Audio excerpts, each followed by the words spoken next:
Now, this tool is called a peanut because it looks like a peanut. And this is a soft version of a peanut. This is a very, very firm version of a peanut. The design of this ball is meant to straddle your spine. So if this is your spine, we want this to straddle the spine and roll out the tissues on each side of your spine. So I would lay this down, and my goal now is to get on each side of my spine. So I'm gonna lay down, I'm gonna get centered on the peanut, and I'm just gonna relax down. So right now I'm between my shoulder blades. The muscles between my shoulder blades can get beaten up, knotted up, and then it prevents good shoulder function, which then causes other things to gum up and compensate. So managing this system, keeping it loose, keeping it strong is very, very important, and the peanut is part of that. So I can emphasize one side, or I can emphasize the other side just by leaning into that side of my spine, and I can roll up the peanut so that the peanut's now higher up my back, or I can roll a little bit lower and target some of the lower muscles of my back. I want to encourage you to get creative with your self-massage therapy. You know where you hurt, you know where you ache. I want you to get into the muscles and go there and work that stuff out. So here I'm literally just laying on the peanut, and I can go through spinal flexion and extension. So I can go ahead and give myself a hug. That gets my shoulder blades out of the way, exposes more muscle tissue, and then I can crunch up, and then I can extend over the peanut. This is a great way to mobilize the thoracic spine. Or maybe I could just support my head and roll a little bit higher up on the ball, roll a little bit higher up, working the mid-back now. Or maybe my junk is more up the upper back. So you can see how when I'm moving around, it is pretty tender, but it's not too bad. Where do I like to work? I like to find tissue that's like 7 out of 10 pain. 6 out of 10, 7 out of 10, 8 out of 10 is where you want to be. But if you can still breathe at 9 out of 10, if you can still breathe at 10 out of 10 and you're in control, go ahead and pursue that trigger point and get it so it's back down around a 7 out of 10, 6 out of 10. You know that an area is done or finished or cleaned up when the pain has dissipated, when it's sitting around a 2 out of 10 and it's no longer bothering you. Okay, so that's how we use the peanut. Now, sometimes a pinpoint surface is less effective than a broad surface. So I'm gonna go back to my glute with this kettlebell. So this kettlebell is very, very firm. I can't use a medicine ball that's soft. This is completely ineffective for pinpointing the deeper tissues in my glute muscles. It's too big and it's too soft.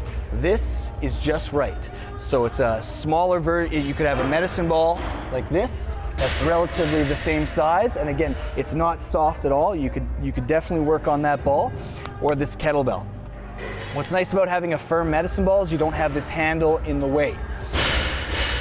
So I'm going to show you how to get into this kettlebell, even though I have this handle in the way. This isn't really a medicine ball. This is full of sand. See how it doesn't roll correctly? It rolls weird. It's full of sand and it's only 4 pounds. I don't trust my body weight on it, but I brought it out just to demonstrate or to give you an example. So we're gonna get into the glute here. And here, I'm just making sure the handle is not on the ground. I'm gonna get my ankle up on my knee. This exposes more glute fibers.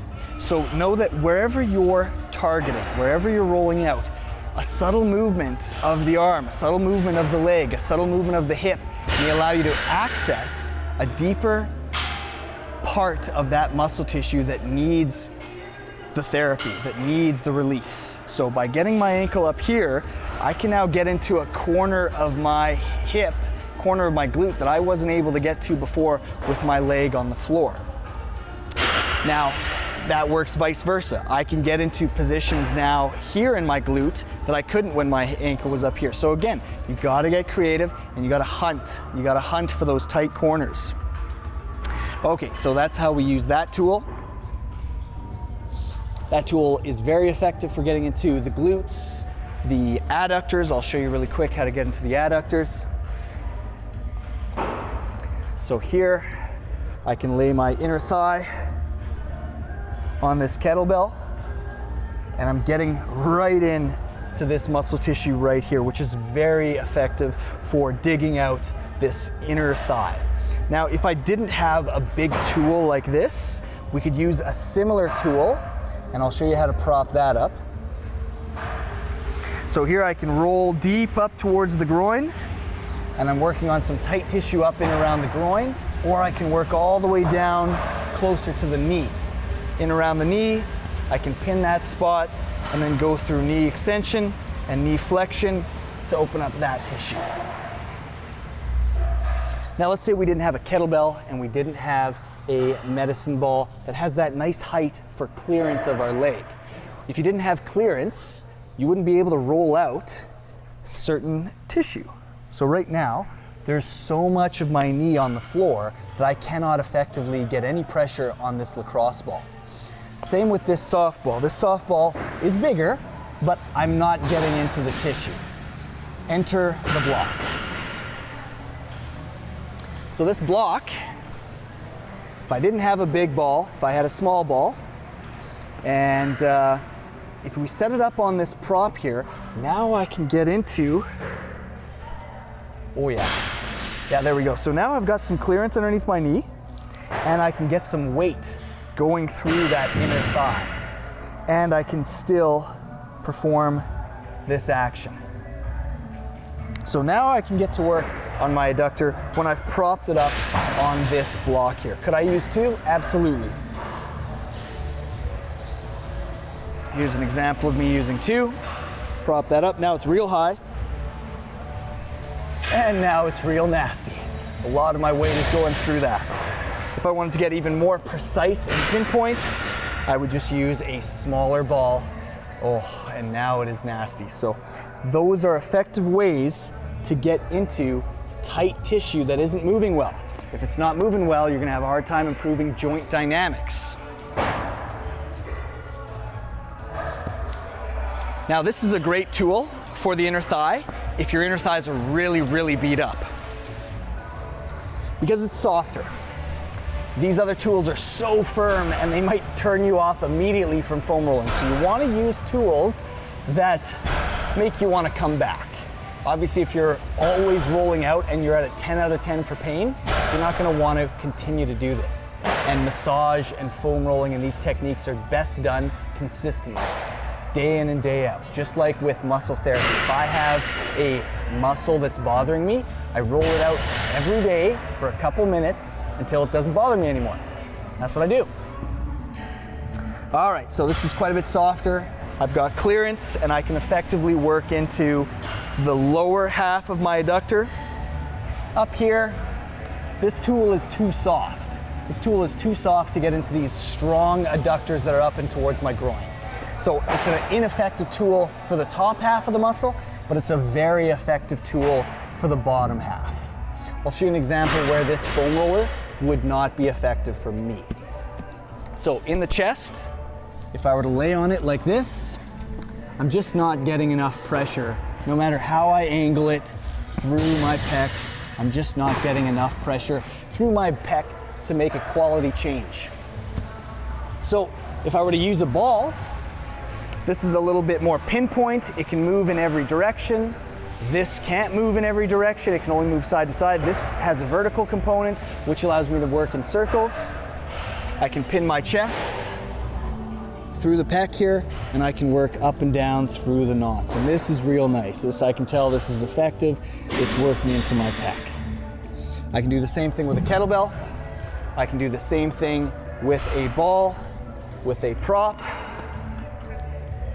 Same idea here, pinning the pec and working into the bad stuff here. I can put my arm in different positions. I can push into it hard here, or I can just relax. I can put my arm behind my back to expose a different angle. I can put my arm up to expose a different angle. There's so many ways to utilize these tools. Okay, so that is an introduction to all the different tools you can use. And there's a couple special tools that I haven't discussed yet that we're about to get into, but these are the tools that you can use around your gym. You know, lacrosse ball costs $3. This ball, I can't remember, cost me maybe 20 bucks. It's a little bit more specialized. Foam roller, I think you can spend anywhere from $10 to $100 on a foam roller depending on what you want. Some come with spikes, some come with different bevels in the foam roller, which is effective for rolling out the big quads. Different tools, different uses, right? Softball, 7 bucks. Medicine ball, anywhere from 20 to 80 bucks, depending on what you're needing it for. And then this kettlebell, the heavier the kettlebell, the more expensive it is. You're paying for pounds. So these are your tools. If you have PVC pipe laying around at home, you can cut it up and make the size that you need for your home use. All right, we're gonna get a little bit more deep into the therapies in the next videos.